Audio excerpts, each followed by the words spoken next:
Looks like Melbourne's getting a new drag strip. A Liberal Nationals government will invest $10 million to find, plan and eventually build the Coliseum of drag racing in Australia, here in Melbourne. Come on, don't bullshit me. Just a second there, cowboy. Haven't you seen last night's election results?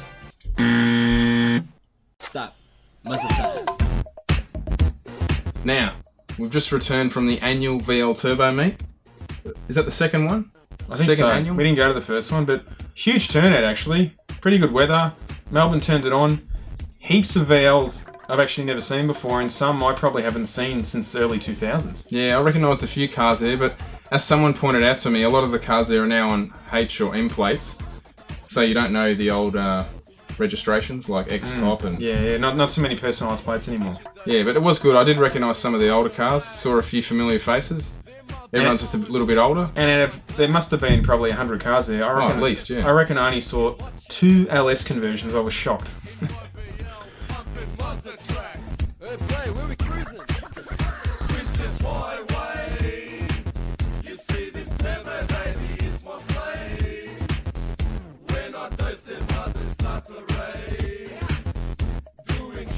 After coming 5th spot at Drag Challenge last week, John Rika's got his 7-second VL here. Just about to start it up.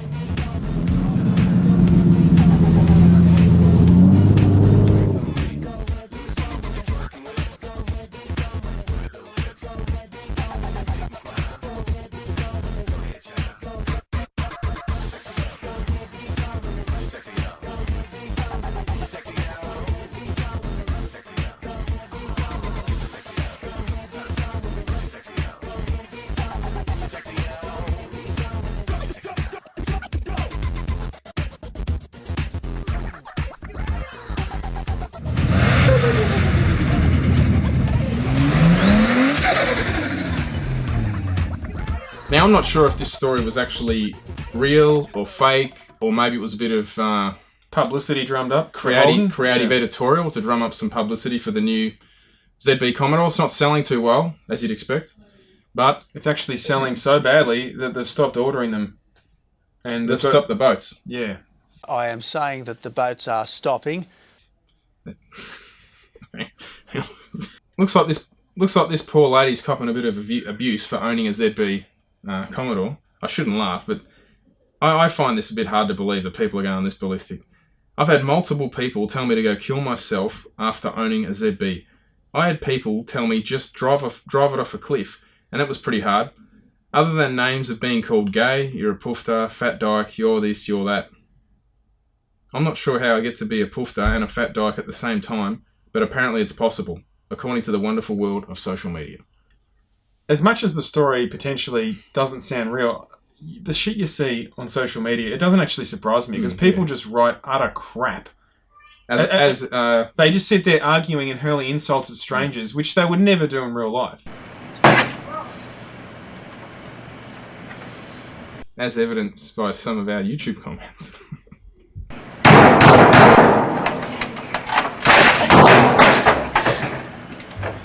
Now, our last episode of Bench Talk, there was people complaining that we didn't have YouTube comments. You know, us being a little bit critical of YouTube comments. The previous few videos, people are complaining that we shouldn't have in there. So it's a bit like we can't win. So the only answer is we'll just keep putting YouTube comments in.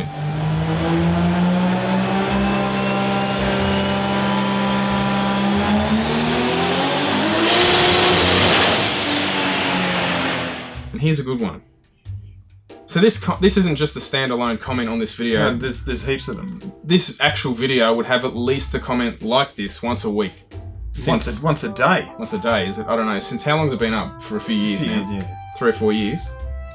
Everybody seems to argue that this car is a GDS and not a GDR and vice versa. Anybody can buy body panels, bumpers, badges to make it look like a GDR. That's correct. And an RB26 could have been swapped there as well. That's true. If this is a true GTR, then a lot of people must not know that the four-wheel drive could be disabled. Again, that's true. But is there any benefit to dyno a GTR with just the rear wheels and not all four? Can you answer that one? It's usually a problem when there's not a front roller on the dyno. So when you've only got one roller, it's going to be hard to actually tune it or, you know, run it up in all-wheel drive. I didn't notice it was two-wheel drive. In this, it's funny all the Hang on. comments on here that... There's more. Oh, more. Anyway, unless anyone personally knows or has seen this car in the video, personally, probably shouldn't strongly state which model it is, and it could be either. In this case, the simple answer is... You fool me, we can't get fooled again. Because this comment is so absurd. It's a goddamn GDR with the front axle taken out to run in two-wheel drive because it's on a two-wheel drive dyno, you effing moron. No. Instead of the logical answer being that it's been run in two-wheel drive, apparently people are getting GDSs, they're changing guards, they're changing engines. God knows what else to make it look like a GDR, because that's more likely apparently. I think the problem with Skylines. in Australia, there's Skylines are not rare. They're freaking everywhere. We got all the models too from Japan, whereas a lot of the Imports, not so much they weren't sold here. They're imports. Europeans, but Americans, they actually don't know that a lot of the 90s JDM cars really at all. They don't know it. So they just see GTR and they assume every Skyline is a GDR or every Skyline is mega powerful. Most of them wouldn't even know what an RB20 is, for example. They don't know the variants of engines. They don't know the but they also drivetrains. talk like they're the rarest car. Oh, I know. They're not. They do fetch big dollars now because of Bit too countries much, like really. the United States. The driving now prices important. up, yeah. Yeah. Doesn't affect me. I don't own a GDR, but maybe someday I would like to buy one. It'll probably be $1 million. Bye-bye trailer.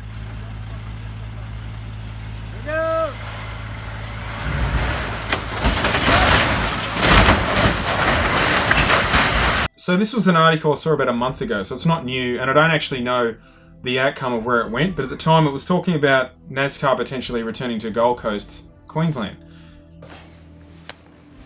Shake and bake. Now this bloke, it's funny, I mean a lot of people are saying yes, it's awesome, you know, NASCAR's on the Gold Coast. Personally I don't follow NASCAR or supercars in Australia, but a lot of people follow supercars. But this comment is hysterical. I mean this guy is true to his word, he's saying how it is, and he thinks everyone else is in the wrong, but it's pretty funny. First of all, this is about NASCAR's coming to Australia. Worst thing to happen to our sport. The best thing, get this, the best thing about supercar racing in Australia was everyone could relate to the cars that were being raced. Because they're just like the Holden Fords on the road. These NASCARs aren't even production cars. They're just moulded fiberglass in the shape of a car, slap on some paint stickers, and there you go, a NASCAR. So what is exactly does he think the chassis of a supercar is? Together with some of the original parts that in this case come from Holden. Very little in the way of original parts, but they are in here. Hang on, gets better. Actually, he writes, gets better. Hang on, have you seen, just to interrupt you there, a good point to that would be the new Mustang V8 supercar. The body lines are just... They've tried big, but hang on, isn't it just a road-going car? Yeah. How did it Holden upgrade to the ZB Commodore so easily into the supercar racing? If it's related to the road car, did they move the front wheel drive to the rears? How did all that work? But this The ZB actually looks alright. That Mustang just looks wrong. We haven't even finished this comment yet. Gets better. Under the hood, there is nothing genuine about the brand, make, or model. Really? Are you talking about NASCAR or V8 supercar? NASCAR. NASCAR. Unlike supercars racing in Australia, you can relate with the cars. However, unfortunately, you can't with NASCARs. Hello? Hello? Anybody home? So let me get this straight. So of course, in the supercars, they're racing LSs and Coyotes, aren't they? Yeah, LS powered ZB Commodore. LS powered ZB Commodore and Coyotes in the Fords. Hey, think McFly, think. But in all seriousness, does this guy not know what is under the bonnet of V8 supercar? It has nothing to do with the road car, mate. It's amazing actually how a lot of people who I don't follow supercars closely, but I know the basics. Now, if only they did have LSs, because the crew chief could wear our new LS the World shirt. If you can't beat them, join them. Now we've got these in small to fat bastard sizes, and we've also got small and big stickers. So we've even got little stickers if you want to. Hey? We've even got the tiny little stickers you can put anywhere. Oh yeah. So get on them.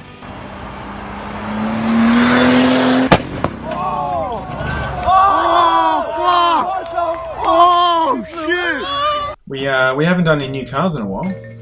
Yeah, you see Toyota, or TRD, Toyota Racing Division, has just released a new sticker pack for the Camry. And Avalon. Folks need to realize that this isn't just wheels and tires. This isn't just a badge. Whoa! Yeah, and as some people say, it's just missing the U. 100%. Yeah, no, apparently it's got a catback exhaust, but it doesn't make any more power.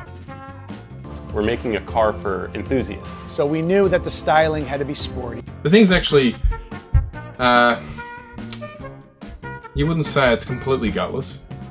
No, they're not, but I mean, at the end of the day, it's a boring four-door family car, wrong-wheel drive. Most Toyotas are pretty, well, if you just want something reliable and maybe used as a fleet taxi. Yeah, they're not overly exciting Toyotas. The Toyotas have got the Avalons or Camrys, whatever they are. They have got a stiffer suspension and bigger brakes, I believe. But that's it. I don't know why they need bigger brakes when most of them don't even get anywhere near the speed limit, but that's another issue. Yeah, in the old days, how they had superchargers on them. Yes. Harrop did them, didn't they? Yeah. They did a supercharged Avalon or Orion or whatever it was called. Yeah. Probably not much boost, but it would have been a fairly talky engine, but still. Apparently these things do the quarter mile in... these new ones? Yeah, in the 15s. Okay. So that's a fair rocket ship. Whoa! Now my favourite comment in regards to the TRD Avalon or Camry, I still don't even know what car it is, was this one. Only milk and bread come in 2 litres. Bread? Bread. I think this guy's got his quotes mixed up. It's only milk and juice come in 2 litres. Now why don't you make like a tree and get out of here? I hear you like Renaults. I found you a new one. It's pink and it's literally got pink spray painted on it. Isn't this a Megane like your actual Renault? It's for sale. I think. Well, I think it is anyway.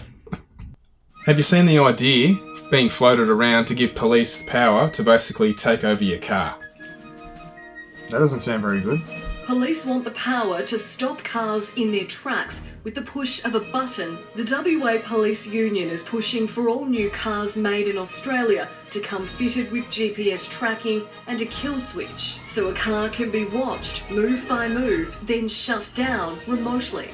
Surely this is going to end well. Police say if you're not committing a crime, you don't need to worry about them knowing where you are. What do you think of this idea of giving the police power to effectively be able to control your car in a high-speed situation or a dangerous situation? There's massive privacy concerns with that, and surely someone could just hack in and take your car to Bunnings to get a sausage.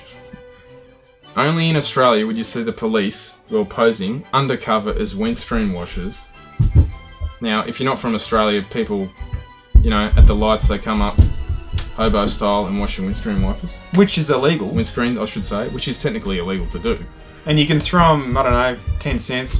But I think they're going up, having a look inside of people's cars. Maybe they're on the phone, maybe they're eating their cereal, I don't know. But then they're obviously radioing to the police further down the road. Seems like a lot of effort. To catch someone playing with their phone at the lights. Fair enough if you're driving, like on the freeway, and you're looking at your phone, that's just idiotic. I'm not condoning looking at your phone when you're at the lights, but in the grand scheme of doing things wrong on the road, it's not that bad. The thing that shits me the most, to be honest, is how many times the lights go green and no one moves. Oh, they're just... Because everyone's looking at their phone. That shits me to tears. No, green means go. It's like the lights go green, you sit there, especially when you've got both my cars are manual, and obviously you slip the clutch to move, they don't move, you're on the brakes, clutch in, start again, it drives you crazy. Where you get a green turning arrow, count to 3, and the first car hasn't even moved. Yeah. 2 cars get through amber red, and you go, are you serious? Anyway, welcome to Australia. Rant over. Look at this bloke at a rally, trying to get a photo. Look how close he is, lying about a foot from the track. That's not dangerous at all. And it's not like he's a professional photographer, with some decent equipment. Good old vertical video, probably the old vertical video idiot doing his video. Reminds me of someone else we know back in the day.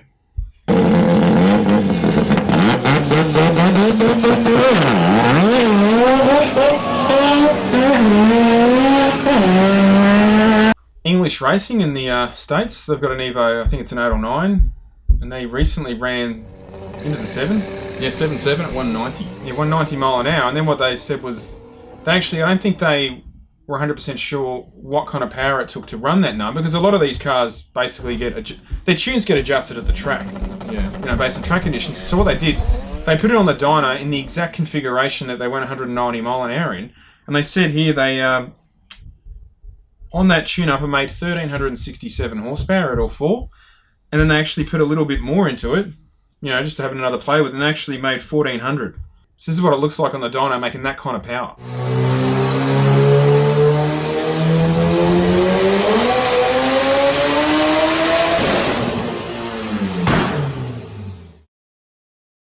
Probably by far the best video I've seen this week is that Racing Channel's video about Drag Week 2018, following the Real Street Supra. Yeah. Awesome video. If you haven't seen it. Very unique car for Drag Week over there, because you don't get a lot of small engine cars, especially going that speed. Yeah. Going into Drag Week, this thing had run 7.0. And I think it ran in the sevens, and it ran deep sevens. It just shows you, but it shows you the hardships they had, and obviously really shows you. Yeah, but they were in that class where they couldn't open the valve cover. Yeah, he did a sealed engine class where they put a little tag on basically on the engine, and there's no way you can pull it apart. You'd have to break the tag. Yeah. And so the car gets inspected to make sure. They go through the whole week. Valve cover doesn't come off.